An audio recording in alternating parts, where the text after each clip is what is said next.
Good afternoon. Everyone get enough to eat? Good. It's my pleasure to introduce Sister Barbara Reid, who is a Dominican sister of Grand Rapids, Michigan. She says that she heard the vocational call very early in life. She knew from age 6 that she wanted to be a Dominican sister, like the intelligent, joyful, kind, and caring women who were her teachers throughout elementary and high school. Sister Barbara has very capably followed in the footsteps of these role models. She holds a PhD in biblical studies from the Catholic University of America and currently serves as vice president and academic dean, as well as professor of New Testament studies at Catholic Theological Union in Chicago. She is a good friend of Boston College, having taught in the REPM's Summer Institute in past years. She is a former president of the Catholic Biblical Association of America, 2004-05, and she has led many study tours and retreats in the Holy Lands. Sister Barbara said, quote, "I think one of the things the Spirit does is bring newness to birth. She's a creative spirit who brings joy and delight." It is this conviction that anchors her work, which is both scholarly and pastoral. Throughout her many publications, Sister Barbara explores feminist biblical interpretation, what it is, when it began, how to do it, and why it matters for both women and men. Her most recent books are Wisdom's Feast, an introduction to feminist interpretation of the scriptures, published last year by Erdman's. The 3-volume work Abiding Word, Sunday Reflections for Year A, B, and C, published by Liturgical Press. And Taking Up the Cross, New Testament Interpretations Through Latina and Feminist Eyes, published by Fortress in 2007 and translated 2 years later into Spanish. She is widely known for her contributions to The Word, a widely read column in the Jesuit weekly magazine, America. 9 years ago, Sister Barbara had an idea. She's had more than one idea, but this is a particularly good one. I should have read the script a little more carefully. That didn't quite sound, yeah. She had a great idea. She wanted to create a work of feminist biblical interpretation that would delve into every book of the Bible, something that had never been done before. In 2015, the first 3 of what will ultimately be a 58-volume series of feminist biblical commentary were published by Liturgical Press. The series, entitled The Wisdom Commentary, features authors from diverse religious, racial, and cultural backgrounds, with Sister Barbara as general editor. With this work, her biggest hope is that this type of interpretation becomes standard fare and not something that requires an explanation. She said, "We all need to know how to interpret Scripture in ways that lead to the full flourishing of all people and all creation." Sister Barbara Reid is a superb scholar and a dedicated woman of the Church, ably walking in the footsteps of Mary Magdalene, as one who shares the good news of the risen Christ. Please join me in welcoming Sister Barbara to speak on Mary Magdalene and the women disciples in the Gospel of Luke.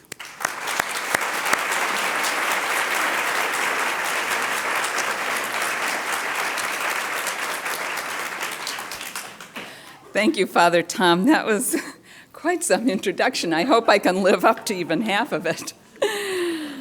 I'm very, very grateful to be with you this afternoon, to return again to Boston College, where I did teach for several summers. And I'm just so pleased that for the occasion for which we gather this afternoon. And so as we reflect together on Mary Magdalene, and then I'm going to focus in precisely on what it says about her and about the women disciples in the Gospel of Luke. If you want a little roadmap to follow along, there's handouts in the center of your table. And don't worry, there will not be an exam.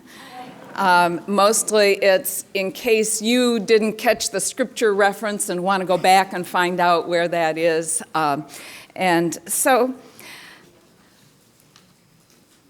I'm very, very happy to share these reflections with you.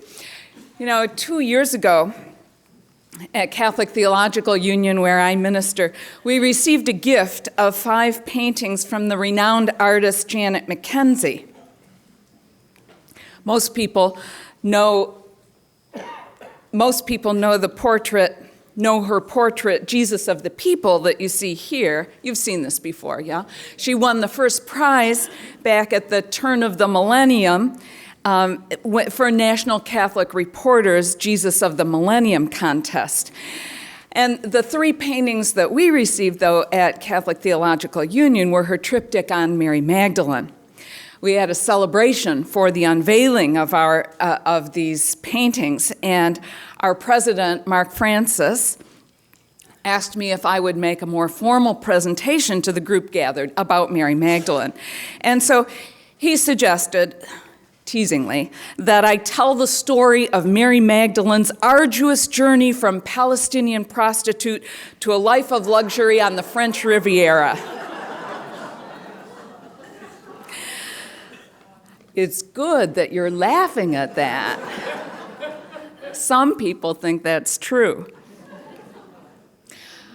Mark and I had a hearty laugh over it too, but the fact that such myths about Mary Magdalene still persist, for which there is no biblical basis, it's true, this still prevails in the minds of many believers. But that's changing.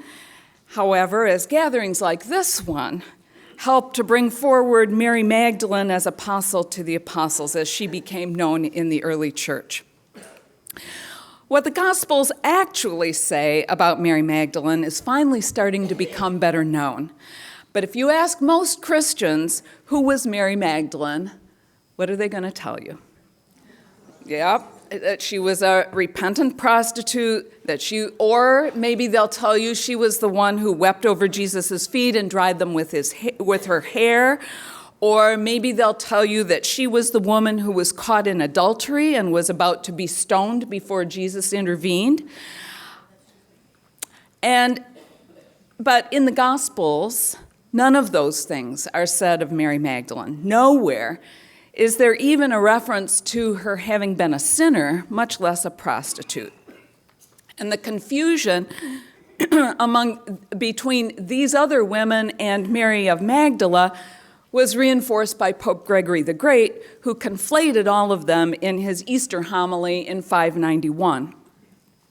Christian artists have also confused the various stories, which has helped to reinforce false images of Mary Magdalene. Paintings such as that of Titian depict Mary as morosely repentant, half-clothed. I'm unclear about what the state of undress has to do with repentance. Or they even depict her as naked, as in this painting by Quentin Metzis, that juxtaposes so-called penitent Mary Magdalene with a different legendary Mary of Egypt who went to the desert to repent and whose hair covered her after her clothes deteriorated. For some reason, there's a greater fascination with the story of a sinner who repents dramatically than with the story of a woman who became apostle to the apostles. While there's no gospel evidence to support it, some still like to think of Mary Magdalene as the forgiven woman at the home of Simon the Pharisee, as in this painting by Rubens, or as the woman caught in adultery. And modern artists, such as the popular Chinese artist He Shi, still confuse Mary with the anonymous woman who anointed Jesus. The most extreme version of a myth about Mary Magdalene was revived in 2004 by Dan Brown in his book, The Da Vinci Code, where he advanced that Mary was pregnant with Jesus' child and went to France, where her descendants eventually founded the Merovingian line of kings. Brown's highly fictitious book depicts Mary as the Holy Grail in Da Vinci's painting of the Last Supper rather than the chalice from which Jesus drank. Now, I'm imagining that you already know that what the Gospels actually say about Mary Magdalene. A group like this doesn't need a rehearsal of all of this, but just for a little bit of a review. The Gospels actually say that she and other Galilean women had been following and ministering with Jesus in the Galilee, and that they came up to Jerusalem with him, witnessed the crucifixion, saw where he was buried, and were the first to discover the empty tomb and be commissioned to tell the good news to the others. All four Gospels agree on this, although each of them tells it slightly differently. In Matthew and John, Mary Magdalene is the first one to whom the risen Christ appears. Luke is the only one that introduces Mary Magdalene and her companions to us earlier in the story. And it is this gospel that I want to focus on for the remainder of this presentation. In the middle of the Galilean ministry at 8:1-3, Luke tells us that Jesus is making his way through cities and villages, proclaiming and bringing the good news of the kingdom of God. The 12 were with him, these are Luke's words, as well as some women who had been cured of evil spirits and infirmities. Mary called the Magdalene, from whom 7 demons had gone out, and Joanna, the wife of Herod's steward Chuza, and Susanna, and many other women who provided for them out of their resources. This text is the only one that tells us anything about Mary Magdalene prior to her following Jesus to Jerusalem, and Luke only gives us a few scant details. He does not tell us how Jesus and Mary met, nor does he tell us whether she was married, widowed, divorced, or never married. It's unusual that a woman is named in the Bible without reference to her husband or father or son. Instead, what identifies her is the town from which she comes, Magdala, which you can see on the map here on the left. You see Magdala right there, right in the center on the western shore of the Sea of Galilee. In Jesus' day, it was a very important fishing town. And on the right-hand side, you can see a mosaic of a fishing boat from Magdala that dates to the 1st century. Sardines are still the most abundant fish caught in the Sea of Galilee, and in the 1st century, they were smoked and salted at Magdala for export. Here you see recent excavations at Magdala, which is becoming a popular pilgrim site once again. For many years, it was all covered over, much like the real story of Mary Magdalene. But the Legionaries of Christ acquired the site in 2009, and they've been developing it they've been planning a pilgrim center, a guest house, a restaurant. Part of the center is open as this chapel that they have constructed on the site. So now here I have to do a little paid political announcement. Agreeing to release me from CTU for the day to come to Boston College, I have to put in a plug for CTU. Want to see this chapel? Come with us on the biblical study and travel program that we will have to Israel that Father Leslie Hoppy and myself will lead May 27th to June 9th this coming year. More to come. Okay, thank you for your... No, I'm serious. We'd be happy to have you come. So perhaps Mary was involved in the fishing industry at Magdala, and maybe she met Jesus in a similar way as he did Peter and James and John.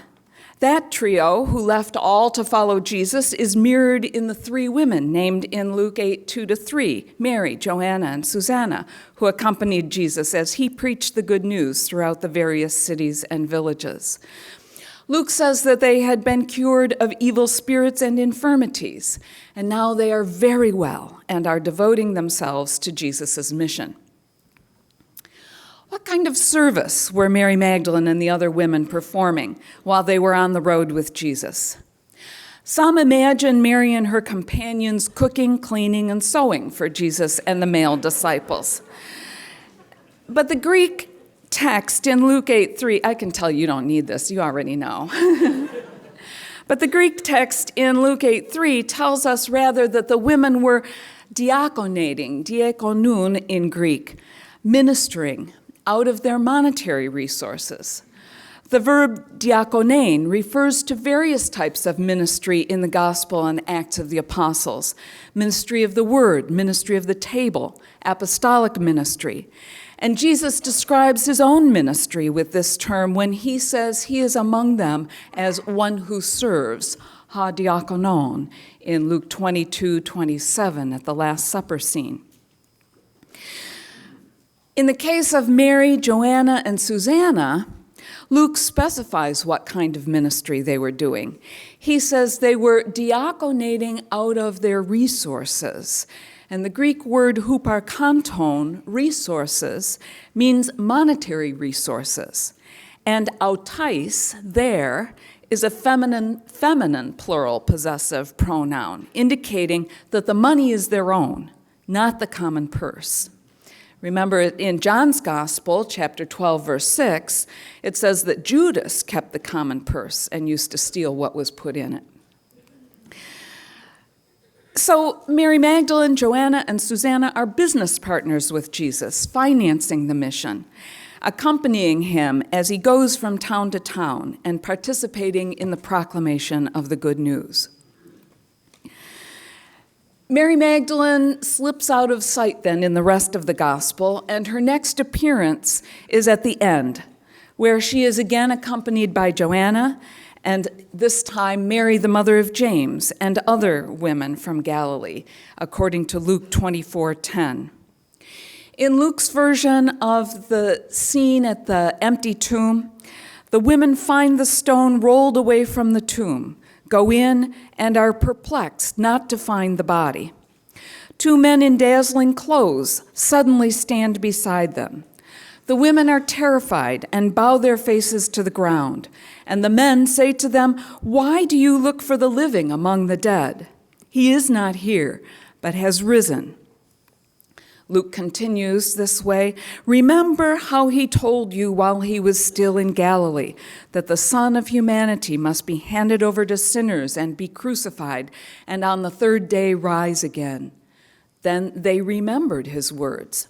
And returning from the tomb, they told all this to the 11 and the rest. Luke continues, "Now it was Mary Magdalene, Joanna, Mary the mother of James, and the other women with them who told this to the apostles. But these words seemed to them an idle tale, and they did not believe it. But Peter got up and ran to the tomb. Stooping and looking in, he saw the linen cloths by themselves, and then he went home amazed at what had happened." Now, this ending is slightly different from that of the other Gospels. In Mark, Mary and her companions say nothing to anyone because they are afraid. In Matthew, nothing is said about whether the women fulfill the command to tell the others or what the reaction was. In John, Mary Magdalene faithfully announces to the disciples, "I have seen the Lord," and she told them that he had said these things to her. We heard that version at today's liturgy. It would take another set of lectures to explore the meaning behind the endings of the other three Gospels, but I want to look more closely at the ending in Luke and to situate it in the larger context of Luke's treatment of women throughout the whole of the Gospel. In particular, I want to see whether Luke silences women throughout. Ultimately, my concern is, how do we appropriate this text today?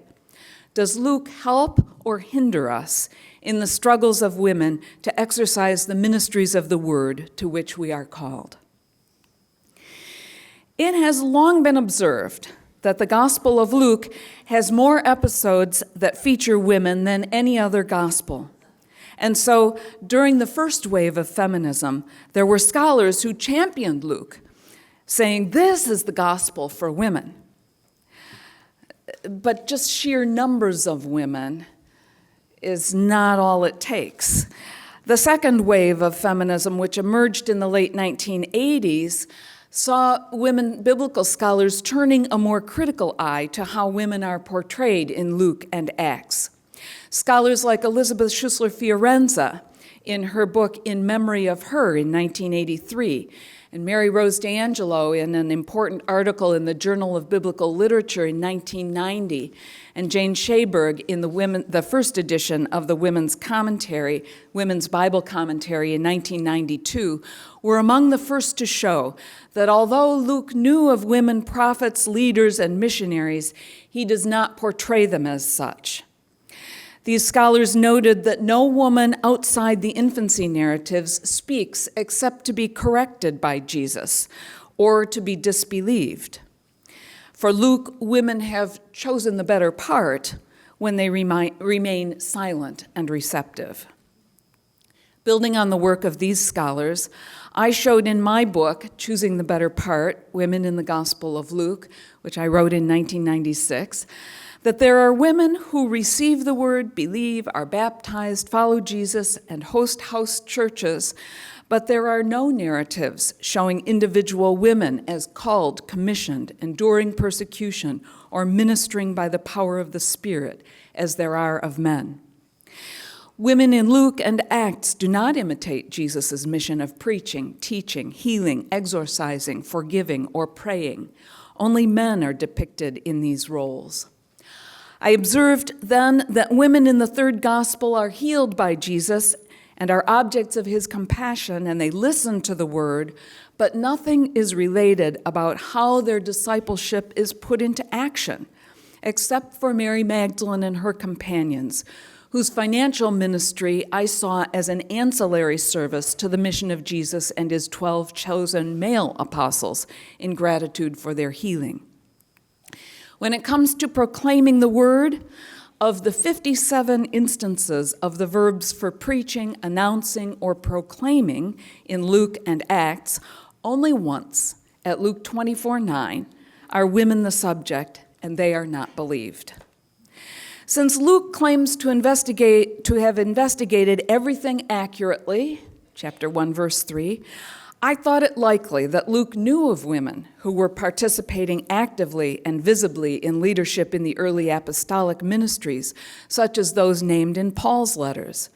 I concluded that Luke disapproved of such women, that he was convinced that women and men have different ways of being disciples, and that he, like the authors of the pastoral letters, was intent on restricting the women to silent, passive, supportive roles. In the final chapter of my book, I stressed Luke's diminishment of the role of women in the Gospel's last 2 chapters in comparison with the other 3 Gospels. I interpreted Luke's addition of all his acquaintances in the crucifixion scene at 23:49 as taking the spotlight away from the women who had followed him from Galilee, who were clearly the original witnesses, as the feminine participle horosai, watching, at 23:49 indicates. Another way I saw that Luke reduces the importance of Mary Magdalene and her companions is that he delays naming the women until 24:10, in contrast to Mark, who names them 3 times as witnesses in the crucifixion scene, the burial, and in the first verse of the empty tomb account. I interpreted the lack of a commission to the women to proclaim the good news in Luke, in contrast to Mark 16:7, Matthew 28:7 and 10, and John 20:17, as Luke's intent to emphasize that it is the role of male disciples to proclaim and give witness. And this intent is reinforced by the women not being believed in 24:11. And the characterization of their words as leiros, nonsense, as the NAB translates it, or an idle tale, as the NRSV renders it. I observed that the lack of an appearance of the risen Christ to Mary Magdalene and the other women at the tomb in Luke, in contrast to Matthew and John, was meant to underscore the primacy of Peter, who verifies that the tomb is empty in 24:12, and to whom the risen Christ is said to have appeared in 24:34. I concluded a woman reader of this gospel internalizes the message that if she dares to speak, she will never be believed, nor be credited with faithful and true witness. This final episode, I continued to say, causes women to doubt the authenticity of their own experience and their ability to interpret God's ways accurately to others. They can remember what they have heard, but it is for the men to interpret and proclaim. I proposed then that today our proclamation of Luke's version of the empty tomb story can serve to ritualize the grief that women have experienced for 20 centuries when their faithful and true witness is dismissed as nonsense. It can remind us of the deprivation imposed on the whole Christian community when its female members are silenced. It can move believers to choose the better part by taking actions to ensure the faithful preaching of women be heard and accepted in our day. 20 years later, I still think there is value in this approach that exposes the silencing of women in Luke and Acts and raises questions about how that portrayal is to be appropriated by women and men in the church today. However, I also see the limitations of the approach that I took then. One limitation is that I examined only the texts in Luke with female characters. Another is that I sometimes read these episodes in isolation from one another. In particular, I separated out Luke 1 and 2, where the women do speak in powerful prophecies, from the rest of the gospel. In addition, I did extensive word studies, but there are dynamics in the text that can be missed when one concentrates only on the use of particular words. And finally, in focusing primarily on the ways in which Luke restricts women, I overlooked positive portrayals. Almost the same time that my book was published, Turid Carlson Syme, in 1994, published a book entitled The Double Message, Patterns of Gender in Luke, Acts. She argues that the Gospel of Luke is ambiguous, neither wholly affirmative nor totally restrictive toward women. She points out that the Gospel cannot be reduced to fixed scenes, but must be read as a narrative with complex movement and process, with contrapuntal voices, not frozen images.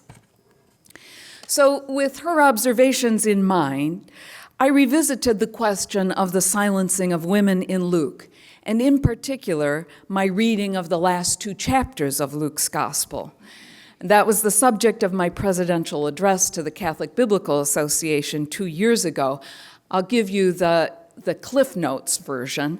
If you want all the gory details, you can read the published version in the Catholic Biblical Quarterly in the January 2016 issue. But here's the Reader's Digest version.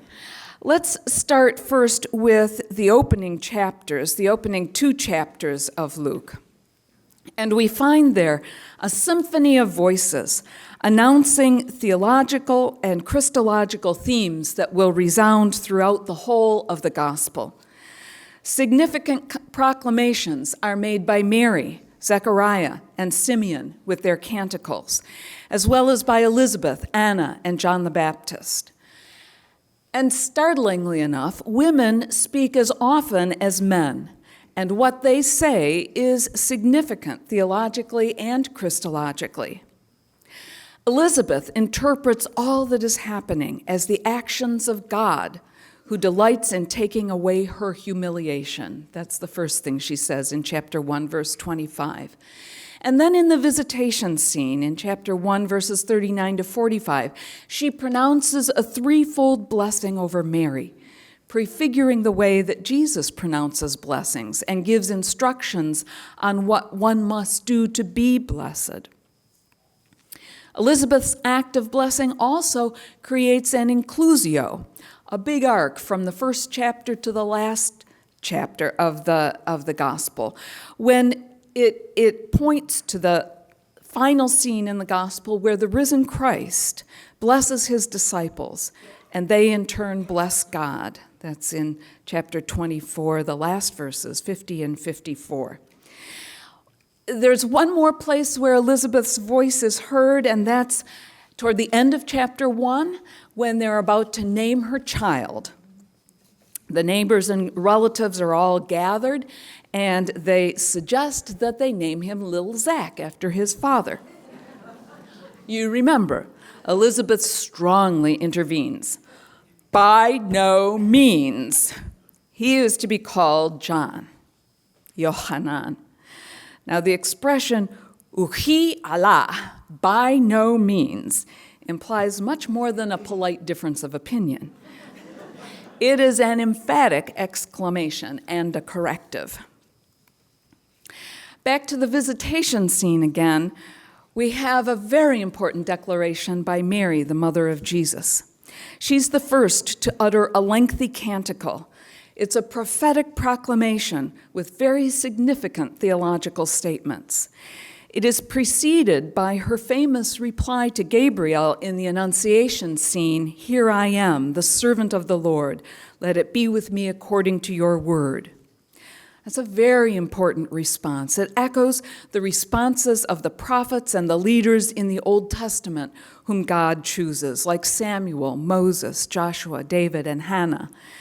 And also it echoes the disciples whom Jesus will call. It echoes their response, "Here I am, the servant of the Lord."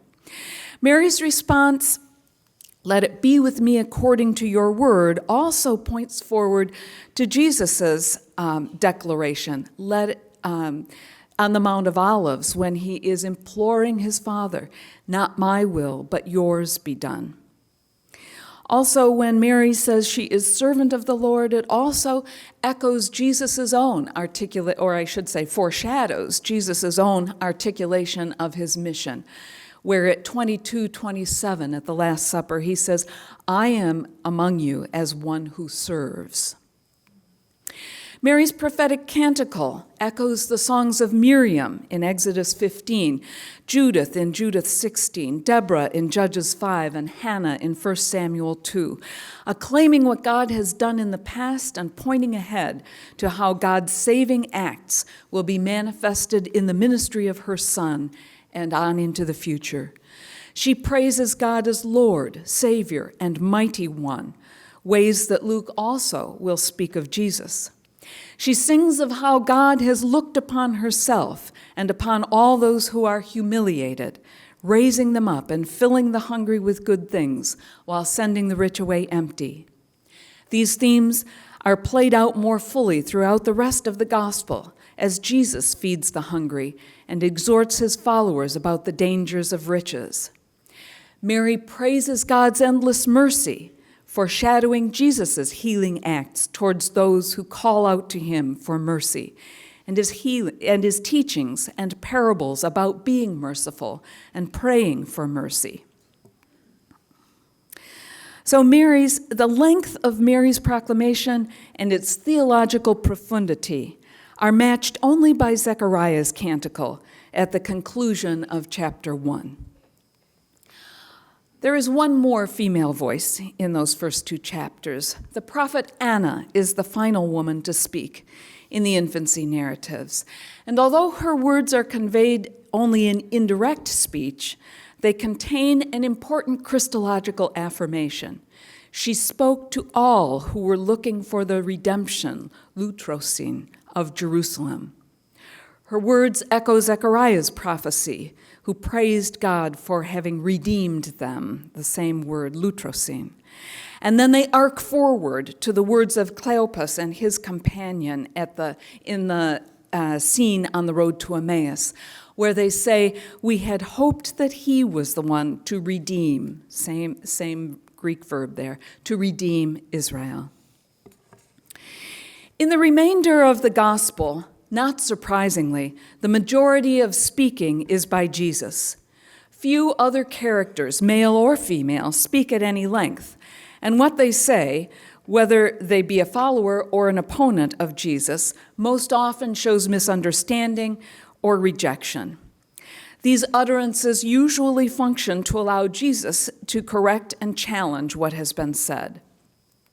Those whose utterances are theologically and Christologically significant are few, but they include both females and males, as you can see in the list on the last part of page 1 of the handout, and I'll leave those for your perusal at another time. So, what do I conclude at this point?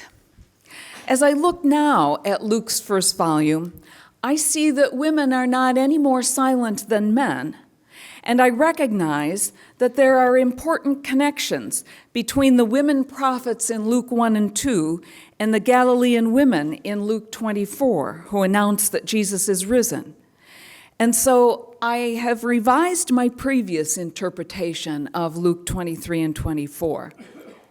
Today, I come to a different conclusion than the one I arrived at 20 years ago about Luke's depiction of women as regards their proclamation of the word.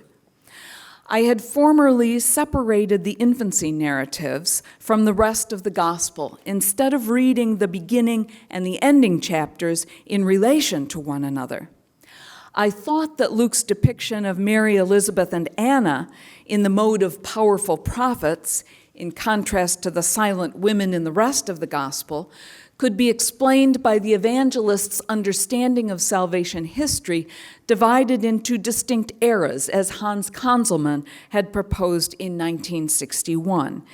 He saw that there was the first period, the period of Israel, then the second was the period of Jesus' ministry, and then the third was the period since the ascension, the period in which the disciples carried on Jesus' mission. And so I saw the women in the first 2 chapters painted along the lines of the women prophets of the Old Testament, but these belong to a former age. They were not disciples of Jesus, and they did not exemplify the role that Luke advocates for Christian women. However, I now see that there are strong verbal and thematic links between Luke 1 and 2 and Luke 23 and 24. The beginning and the ending must be read in tandem. By connecting the two, then we can see that the poor reception of the women's words at the tomb are not simply Luke's disregard for women's witness, but that's the typical response to the words of a prophet. Such a response is akin to the rejection Jesus experiences, first by the people in his hometown synagogue, as we see in Luke 4:28-30, and then consistently throughout the gospel by the Pharisees and other opponents. Seen from this angle, the rejection of the words of the women who were at the tomb can be seen as a confirmation of the truthfulness of their declaration and an affirmation of their ability to proclaim the word faithfully. Narratively, the women at the cross, burial, and empty tomb are the crucial link to the crucified and buried Jesus, whose tomb is empty. The women are also the connection back to Galilee, providing the necessary link for remembering what Jesus told the disciples. Luke twice notes at 23:49 and at verse 55 that the women who saw the crucifixion and how the body was laid in the tomb were the ones who had followed from the Galilee.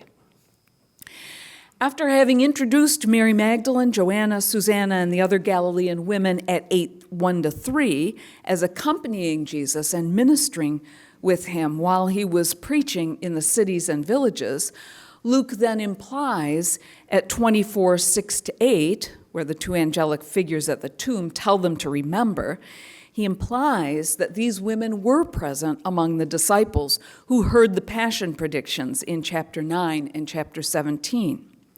The role of the women as faithful, persistent disciples then comes to the fore. They both hear and act on the word. The exhortation to the women to remember Jesus' word echoes various statements earlier in the gospel about hearing the word and taking care of it or acting on it. Like Mary, who kept the word in her heart, chapter 2, verses 19 and 51, the Galilean women remembered his words. They are, as Jesus says to the disciples at chapter 8, verse 15, the good soil who have heard the word and hold it fast in an honest and good heart and bear fruit with patient endurance. Remembering also means far more than simple recall. As with the admonitions in the Old Testament to remember the covenant, remembrance is always accompanied by action. For example, when God instructs Moses to have the Israelites make fringes on the corner of their garments, it is so they will remember and do all the commandments. That's Numbers 15:39. Similarly, when God remembers, it results in saving action. This is what Mary and Zechariah sang about in their canticles in the first chapter, when they sing of God's remembrance of mercy, manifest in saving deeds toward the ancestors, and promised to all their descendants forevermore. That Jesus embodies this divine saving remembrance is evident in his actions throughout the whole gospel and is made explicit in a detail unique to Luke in the crucifixion scene, where one of the criminals hanging alongside him pleads, "Jesus, remember me when you come into your kingdom." He doesn't just want Jesus to recall that he was next to him. He wants Jesus to do something about bringing him in, along with him into the kingdom. And in another saying unique to Luke among the Gospels, Jesus instructs the disciples at the Last Supper, "Do this in remembrance of me," asking the disciples not simply to bring him to mind as they break bread together, but to make him present through their merciful actions. That the women at the tomb remember Jesus' words signifies not only that they were present when he spoke to the disciples in the Galilee, but also that they faithfully continue his mission of enacting God's liberating mercy. With regard to the lack of direct commission to the women to proclaim what they have heard, when read in the context of the whole gospel, with this emphasis on hearing and acting on the word, the women's spontaneous proclamation is the proper response of faithful disciples. The imperfect tense of the verb, moreover, elegon in 24:10, indicates that their telling is repeated. They continue to proclaim the word as faithful witnesses. They are not one-time messengers to the other apostles. Finally, placing the women's names at the close of the account in 24:10 can be read not as diminishing them, but as following a protocol whereby the names of witnesses are given at the conclusion of their testimony. The women's reliability as witnesses is affirmed in the next scene, where Cleopas and his companion on the road to Emmaus repeat their message and assert that it has been verified. Moreover, placing the names of the women at verse 10 accentuates the contrast between the women as reliable and faithful witnesses and those who refuse to believe in verse 11. So here's my conclusion, which is not the last word. Now, I probably am not going to change my mind again. But what I mean is that although Luke 23 and 24 can be read as affirming women's proclamation of the word, this is not Luke's last word on the subject. In the Acts of the Apostles, his second volume, male disciples, primarily Peter and then Paul, take over the role of testifying to Jesus' resurrection, and women fall completely silent. If we had another hour, I'd open up all of that for you. But what I want to say then,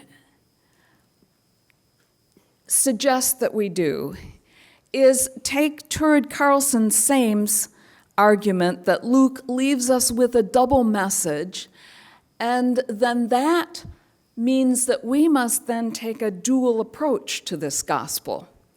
Both enter into it to appreciate it and stand apart from it in order to assess its truth and helpfulness, as Jane Shaberg and Sharon Ringe advise in the Women's Bible Commentary. Rather than let Luke provide the final answers, we can allow his text to stimulate valuable questions and point to issues that demand rethinking. Luke's own use of the motif of memory not only invites us to recall that in the past Mary Magdalene and the other women followers of Jesus were faithful witnesses and proclaimers of the word, but also impels us toward present enactment of this memory for the well-being of the church and world. Now, there are many ways in which we can exercise our remembrance and our enaction of the ministry of the word, and it is important that we take every opportunity to do so. We are finding a voice in Catholic Women Preach and many other such venues, and we're thankful to the founders and executors of this splendid project for their presence here today and their brilliant idea of bringing the opening of the word to so many people in this way. It's also important, I think, to continue to raise our voices with respect and persistence, asking questions of our church leaders about why biases against women proclaimers of the word still persist. We ask, why are children accorded the privilege of hearing the word proclaimed in their own language while women are not? The Directory of Masses for Children that was issued in 1973 is still in effect. And it says, one of the adults may speak after the gospel, especially if the priest finds it hard to adapt himself to the mentality of children.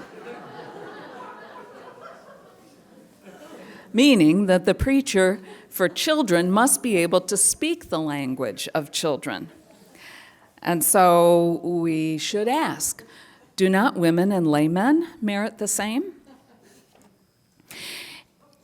We also need to keep asking our bishops, who in the conclusion to their document, Preaching the Mystery of Faith, that they issued in 2013, held up Mary, this was in the conclusion to their document on preaching, they held up Mary, Jesus' mother, as the exemplar. They said, Mary as hearer and bearer of the word, Mary the mother of God, and Mary and mother of the word incarnate, can serve as an example for those who preach the Sunday homily. That, end quote. But in it, though, they make no allowance for women preachers who might most closely resemble Mary. They characterize the preacher of Sunday homilies as a man of holiness, a man of scripture, a man of tradition, and a man of communion. Are not preachers also women of holiness, of scripture, of tradition, and communion? We need to keep asking our bishops about this. And Pope Francis, in his wonderful section on preaching in Evangelii Gaudium, spoke of preaching as, quote, a mother's conversation. The church is a mother, and she preaches in the same way that a mother speaks to her child. Just as all of us like to be spoken to in our mother tongue, so too in the faith we like to be spoken to in our mother culture, our native language, and our heart is better disposed to listen.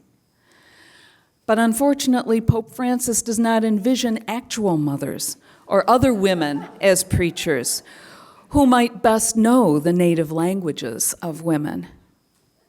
We can take heart that Pope Francis also said in his apostolic letter, Evangelii Gaudium, that there is a need for a more incisive female presence in the church. That one puzzles me, though, since we know that women have always been present and ministering in the church in powerful and prophetic ways.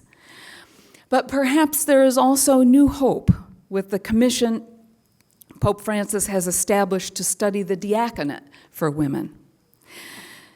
But in the meantime, we hold Mary Magdalene and her sisters as beacons of hope that despite all the challenges, the word preached by women will continue to be heard and believed. Thank you.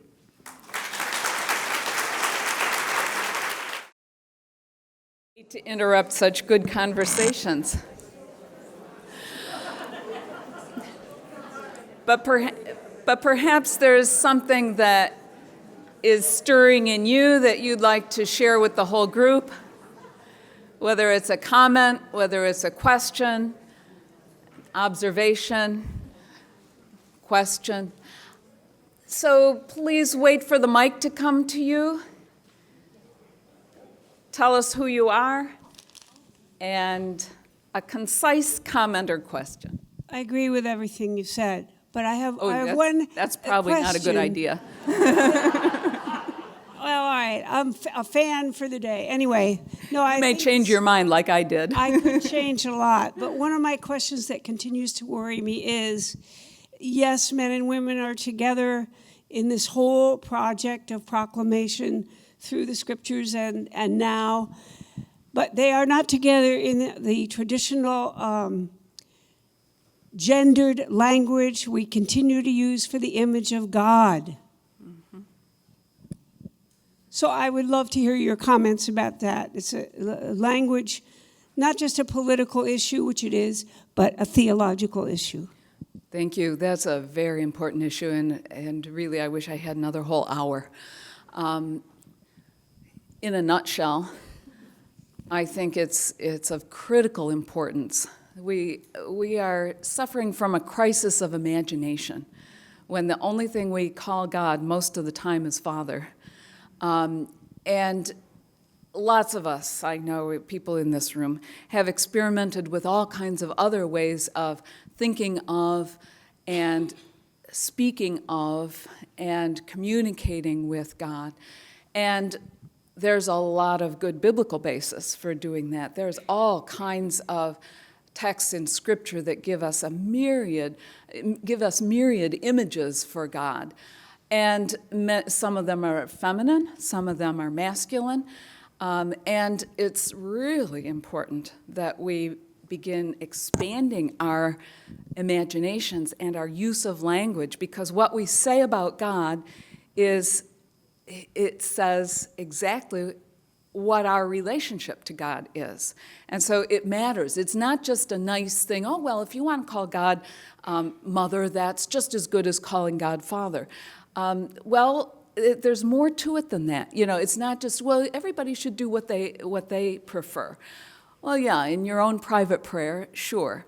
In our public prayer, though, in our prayer together, how will we address God? What we say about God says about how we understand our relationship to God. So if we only speak of and to God in our communal prayer with male language, then we are saying, whether we're intending it or not, what we're saying is that males are somehow more created in the image and likeness of God than females are, which is flatly contradicted by Genesis 1:26 and 7. So that's a really critical way that I think Mary Magdalene would have us wanting to work at, that continuing to raise that to consciousness and continuing to work at it. It's going to take a lot of work. It's going to take rewriting all of our communal prayers. It's going to take rewriting most of our hymns. It's going to take a shift in consciousness and imagination on all our parts. I love the way that Sandra Schneider's put it in an article years ago, when people were objecting that it was taking something away from God if you called God something other than Father. And she says, oh, God is more than two men and a bird.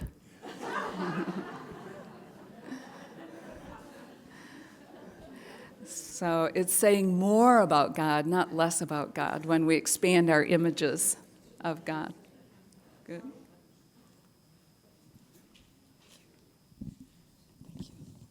Thank you. Barbara, thanks so much for your stimulating presentation and for the magnificent visuals, which themselves were instances of proclamation, I think. Somebody at our table, I think, said it best in relaying that your story and what you've shared with us is evidence of what happens when more and more meaning seems to unfurl as we stay faithful to the biblical text, that the layers and layers of meaning continue to unfold. So thank you for that. Two quick questions. One, you put the visitation scene on one side and the resurrection proclamation of Mary Magdalene on the other side. I wondered if you would say anything more about your juxtaposition of those two. And secondly, and choose one of these, the word in 24:10 that you referenced, elegon, the repeated telling. We have so many women in this room. I'm just wondering how you see that repeated telling manifest today, particularly in women, and what ongoing ways of manifestation you might recommend in our time. Thank you. There's several important things that you raised up. First of all, I'm glad you appreciated the visuals. That was on purpose. As I showed you just a few of the false images of Mary in some of our Christian art. I remarked at a lecture I gave at Fordham earlier this year, and Rita was present there, and now she's taken me literally. I remarked then that I wished that we could all go around to all the art museums of the world and do what we used to do during Lent, or maybe you still do it during Lent. Did you used to cover up the images with a purple cloth during Lent? It was supposed to be a kind of fasting of the eyes during Lent. Well, I proposed that we go around to all the art museums of the world and cover up all the mistaken images of Mary Magdalene that depict her in ways that are not true to what the gospel says of her, and cover them up and replace them with good art on Mary Magdalene. So I'm hoping to get those visual images of the good art into your mind's eye and let go of some of those ugly ones that are false. But my juxtaposition of the visitation and then the empty tomb scene in the proclamation was I was trying to say visually what I was doing literally as I was revisiting the first two chapters and seeing both the verbal and the thematic links between the first two chapters and the last two chapters, which made me then rethink the overall impact of the message in that gospel about women's prophetic proclamation. So that was my reason of putting those two together. And you know, the response to, so how do women continue to proclaim? I gave a few suggestions at the end of the kinds of things that we need to say and to whom, but the ways in which we continue to preach the word are as many as the people in this room. And so whatever your gift is, whatever your way of proclaiming the word, take every opportunity to do so, whether that is in speech or in action. I wish, I'm a Dominican. Could you tell from my emphasis on preaching the word how that draws my attention? Well, I wish it was Dominic, but they say it's Francis who said, preach always, use words if necessary. So I think that we continue we're always proclaiming the word in everything that we do, in every word we speak, in every action that we take. And so it's the ways in which we continue to do that is as many as there are people in this room. So discerning what is your particular way of doing that is important for each one. Thank you. I have a question on the Magnificat. I've always loved that piece of writing, and I was studying the Gospel of Luke at church with a Bible group, and someone pointed out that, well, Luke was very poetic and a beautiful writer. Mary did not speak those words. That is really all from Luke, and I felt so sad after that. Would you comment on the Magnificat? Sure. It's impossible to know exactly who wrote each and every phrase and piece and part of it. But one of the things that people have long noticed is that what's in the Magnificat has very strong parallels with Hannah's song of praise. And I have looked at it also as having very strong parallels to the victory hymn in Exodus 15, which some people think Moses sang, but I think that the last verse of it, where it says Miriam was leading the singing and the dancing, I think there's good reasons, and that it's more detailed than I can get into right now, but I think there are good reasons to attribute that canticle to Miriam. So what I see in the Magnificat is this is a song this was a canticle. We think the early Christians were singing this canticle in their gatherings. And where'd they get it from? Well, they took the canticle from Exodus 15, and they took Hannah's canticle, and they wove pieces of that together, and they adapted it for their situation now, and on the lips of Mary, to proclaim what God is doing in their midst now. It's an ancient hymn that faithful people have been singing this hymn all these years, and now in this new circumstance, it takes a new twist. Curiously, in some of the manuscripts of Luke's gospel, it's on Elizabeth's lips and not Mary's. So. Yes, I don't think it was totally Luke's composition, because I think it's drawing on these other ancient hymns from the Old Testament. But that Luke had a hand in shaping it, yeah. And that they're singing it in the early church. He says, this goes great on Mary's lips right here, you know. Same way with Simeon and Anna with their canticles. Same way with Zechariah's canticle. These are hymns that we think that they were singing in the early church, and Luke wants to incorporate it in his work because it expresses well what's going on in the story here. Does that help?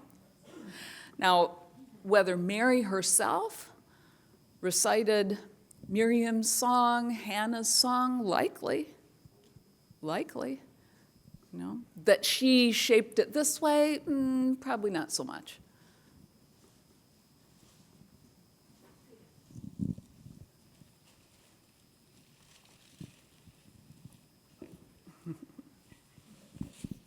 Thanks. So first, thank you very much. Sort of turn sideways. Thank you so much. It was wonderful. I just have two comments. One, this art, Mary of Magdala proclaims or proclaiming, is available in postcards and posters, and you can see me afterwards if you want to share it with students. A goal is to have young women and men experiencing Mary Magdalene standing, proclaiming. The other thing is, on the names of God, there's a great confirmation program called Giver of Life by the Congregation of St. Joseph, the CSJs, and there's a chapter on the names of God, coming from the Old Testament and the New Testament. It's like a quiz and a puzzle for kids, and it's fantastic. Like mother hen, eagle, many, many different names. So if anyone is teaching confirmation, that's a great asset. It's called Giver of Life. So, thank you. It's great to know about these kinds of resources, because the younger we are when we learn these things, the more likely it is that we'll be open to exploring these kinds of avenues. Thank you. I think we're probably at time. Or one last question? Final word.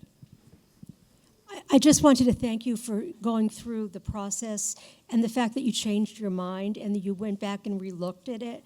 I think that's really important as a role model for all of us. So thank you so much for your honesty and your integrity for doing that. Thank you. You're welcome.